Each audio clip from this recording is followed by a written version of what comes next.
नमस्कार दोस्तों, स्वागत है मगन ट्यूटोरियल्स में। उम्मीद करता हूं सब लोग स्वस्थ होंगे, प्रसन्नचित होंगे, व्यस्त होंगे, ज़बरदस्त होंगे। दोस्तों, आज मैं एक छोटी सी ट्रिक आपको बताऊंगा और इस ट्रिक की मदद से वर्णमाला के अंतर्गत जो व्यंजन वर्ण होते हैं उनका उच्चारण स्थान आप आसानी से याद कर पाएंगे। और परीक्षाओं में दोस्तों उच्चारण स्थान से संबंधित प्रश्न भी पूछे जाते हैं, चाहे वो यूपी टेट हो, सी टेट हो, सुपर टेट हो, बैंक, रेलवे, लेखपाल की परीक्षाएँ तमाम होती है दोस्तों, यूपी SSC की। तो इनमें उच्चारण से संबंधित प्रश्न बहुत पूछे जाते हैं, 1 से 2 प्रश्न पूछे ही लिए जाते हैं। तो वो ट्रिक मैं आपको बता देता हूं जिसकी मदद से आप उच्चारण स्थान आसानी से समझ पाएंगे और जब समझ लेंगे दोस्तों तो आपको ये जीवन भर याद रहेगा, ऐसा मैं आपको विश्वास दिलाता हूं। चलिए शुरू करते हैं। 5 मिनट लूँगा आपका, इससे ज़्यादा नहीं लूँगा। मैंने यहाँ पे जो वर्णमाला के अंतर्गत व्यंजन होते हैं उनको पहले से ही लिख रखा है और वो ट्रिक मैं बताते चलूँगा और इनका उच्चारण स्थान भी मैं आपको बताते चलूँगा। इससे पहले एक चीज़ देख लीजिए, ये यहाँ प तक आपको ये जो प है, जो 5 वर्ग होते हैं, क, च, ट, त, प, ये 5 वर्ग होते हैं और ये क्या होते हैं इनको भी बताऊंगा और ये दोनों जो हैं इनको मैं बता दूंगा आपको अंत में। पहले शुरू करते हैं। देखिए क, ख, ग, घ, अंग। अब एक चीज़ आप जान लीजिए, इनका उच्चारण स्थान कंठ होता है। आप बोल के देख लीजिए, क, ख, ग, घ, अंग। यानी आपको जो हमारा मुख है उसके सबसे अंदर के भाग से शुरू करना है और क्रमशः बाहर आना है।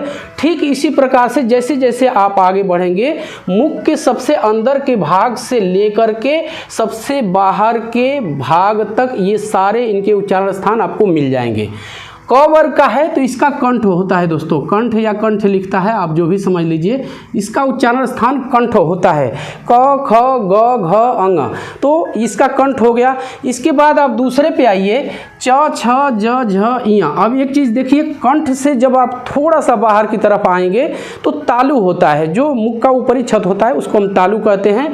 तो ये होता है तालव्य, तालव्य या तालु भी आप कह सकते हैं, इसको जैसे भी समझना चाहे समझ सकते हैं। थोड़ा सा आप और बाहर आएंगे तो ट, ठ, ड, ढ, अड़, ये मूर्धा होता है दोस्तों। और मूर्धा में बता देता हूँ क्या होता है। जो जीभ का बिल्कुल शुरुआती जो जीभ की जड़ होती है वही होती है मूर्धा।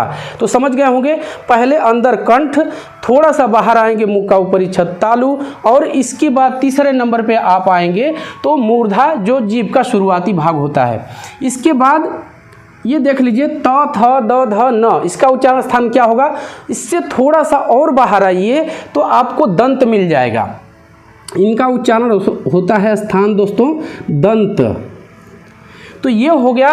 इसके बाद आप बिल्कुल हमारा जो मुंह है उसके बिल्कुल आप बाहर जब आ जाएंगे तो हमारे होठ हैं और इनका जो उच्चारण स्थान है दोस्तों ओष्ठ। प वर्ग का उच्चारण स्थान जो होता है ओष्ठ लिखता है, ओष्ठ। तो ये होठ है हमारे, इनका उच्चारण स्थान ये हो गया। तो मुख के क्रमशः अंदर से बाहर की तरफ हम चलते जाएंगे और यहाँ क, च, ट, त, प, इन 5 वर्गों के जो उच्चारण स्थान है दोस्तों, जो ये 5 वर्गों के उच्चारण स्थान है, आपको यहीं से क्रमशः अंदर से बाहर की तरफ मिलते जाएंगे। तो ये आप समझ गए होंगे। यहाँ पे इसको कहते हैं हम लोग अंतःस्थ वर्ण, अंतःस्थ, और ये होते हैं ऊष्म। इनके बारे में भी मैं आपको बता देता हूँ एक लाइन में, देख लीजिए। ये अंतःस्थ होते हैं, ये स्वर और व्यंजन के बीच के वर्ण हैं दोस्तों। न तो ये पूरी तरह से स्वर हैं और ना ही पूरी तरह से ये व्यंजन है, ये याद रखिएगा। इसका जो उच्चारण स्थान होता है इसका अलग अलग ही आपको याद करना पड़ेगा। इसका होता है दोस्तों तालु, तालु। इनका अलग अलग बता देता हूँ।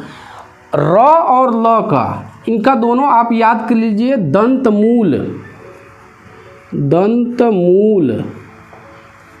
और व जो है इसका दंतोष्ठ होता है, दंतोष्ठ, दंतोष्ठ। तो ये समझ गए होंगे, इसमें बहुत ज़्यादा नहीं है, 2-3 वर्ण हैं, इनको आप याद कर सकते हैं। श, इसका होता है तालव्य। जैसे हम लोग पढ़ते भी थे पहले तो कहते थे कि तालवी स, मूर्धन्य स, दांती स। तो यदि आपको थोड़ा सा भी वहाँ से आइडिया है तो आप इनका उच्चारण स्थान बहुत ही आसानी से आप बता सकते हैं। देखिए ये होता है तालव्य, ये होता है मूर्धा। मूर्धन्य से हम लोग बोलते हैं तो मूर्धा होता भी है। ये दांत, इसका दांती सा बोलते हैं, ये दंत होता है। और ये ह जो है इसका स्वर यंत्र होता है दोस्तों, इसको आप लोग याद रख लीजिए, स्वर यंत्र। स्वर यंत्र इसका उच्चारण स्थान जो होता है वो होता है। इसमें जो आखिरी व्यंजन आते हैं वो होते हैं संयुक्त व्यंजन, इनको ये व्यंजन में नहीं शामिल किया जाता।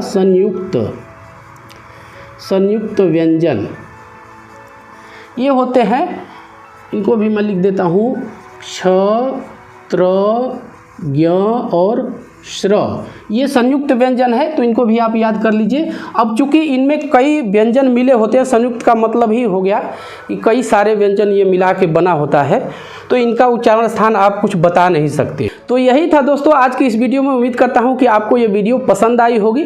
और चलते चलते एक रिक्वेस्ट करूँगा आपसे कि आप मगन ट्यूटोरियल्स के परिवार को बड़ा करने में हमारी मदद कीजिए। दोस्तों जब आप ऐसा करते हैं तो हमें एक आत्मबल ज़रूर मिलता है। बस शुभकामनाएं देता हूँ, आप जिस भी कॉम्पिटिटिव एग्ज़ाम की तैयारी कर रहे हैं उसको आप क्वालिफाई करें, उसमें आपका सिलेक्शन हो। इजाज़त दीजिए, नमस्कार।